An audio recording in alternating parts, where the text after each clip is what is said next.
आज ऐसा है NSE 500 में जहां पर हम देख रहे हैं कि 30 गिरावट है और शेयर का नाम है केईसी इंटरनेशनल। वीकनेस पहले थी शेयर में, एक नेगेटिव खबर आ गई और शेयर आज हो गया क्रैश का शिकार।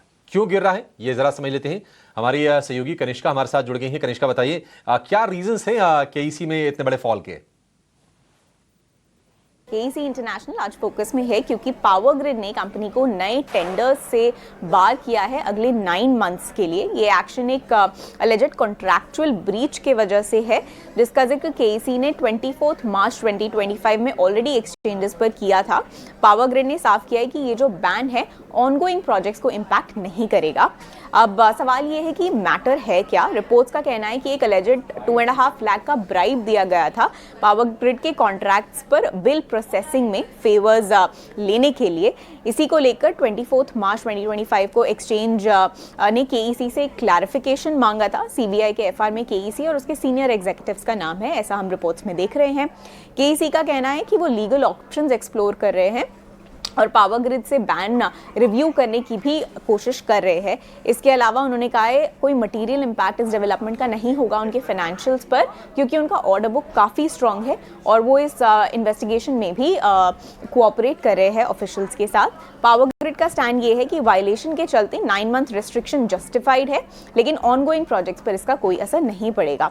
क्यों इंपॉर्टेंट है ये डेवलपमेंट केईसी के लिए? जस्ट एक कॉन्टेक्स्ट देने के लिए, केईसी का सबसे बड़ा सेगमेंट है टीएनडी, जो 65% उसका ऑर्डर बुक है टीएनडी से आता है। और वाईटीडी यानी कि year to date order intake लगभग 17,000 करोड़ का रहा है, जिसमें से 1700 करोड़ का एक ऑर्डर जो है पावर ग्रिड का था, यानी 10% उनके टोटल ऑर्डर बुक का year to date power grid से आता है। तो इसीलिए एक सिग्निफिकेंट डेवलपमेंट है और इसी वजह से हम स्टॉक में आज काफ़ी प्रेशर भी देख रहे हैं।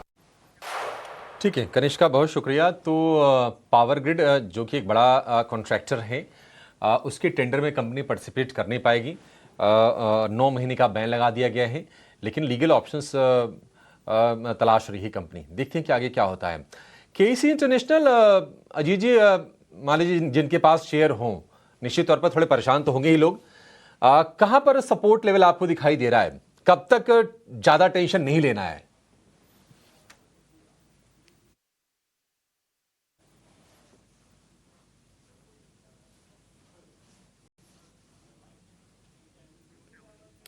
अजीत प्लीज अनम्यूट करेंगे ऑडियो। सर मैं ये बता रहा, मेरा आवाज आ रहा है सर अभी? जी जी आ रही है। हाँ, तो ये स्टॉक ऑलरेडी एक डाउन ट्रेंड में चल रहा है और उसके बावजूद इस पे एक नेगेटिव न्यूज भी आ रहा है। तो ऐसे सिचुएशन में मुझे लगता है कि इसमें एवरेज करने की कोशिश ना करें।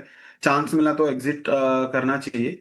675 का एक लॉन्ग टर्म इसका एक सपोर्ट देखने को मिल रहा है। 200 डे मूविंग एवरेज का वीकली पे सपोर्ट है, वहां से एक छोटा मोटा बाउंस आ सकता है और वहां पे कुछ अगर बुलिश पैटर्न बनता है फिर हम देखेंगे। अदरवाइज ये स्टॉक को अवॉइड करना चाहिए। काफी जो मुझे चार्ट खराब लग रहा है। अगर 600 को ब्रीच करता है तो अच्छा फॉल आ सकता है, 450 तक भी जा सकता है। ये प्योरली चार्टिकल है।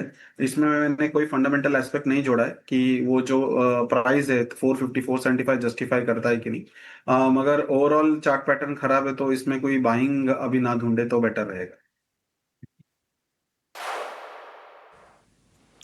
ठीक है, केईसी को लेकर ये व्यू। चलिए इसी के साथ इस शो को यहाँ पर समाप्त करेंगे। अजीत जी बहुत शुक्रिया आपका समय देने के लिए और तमाम स्टॉक्स पर राय देने के लिए।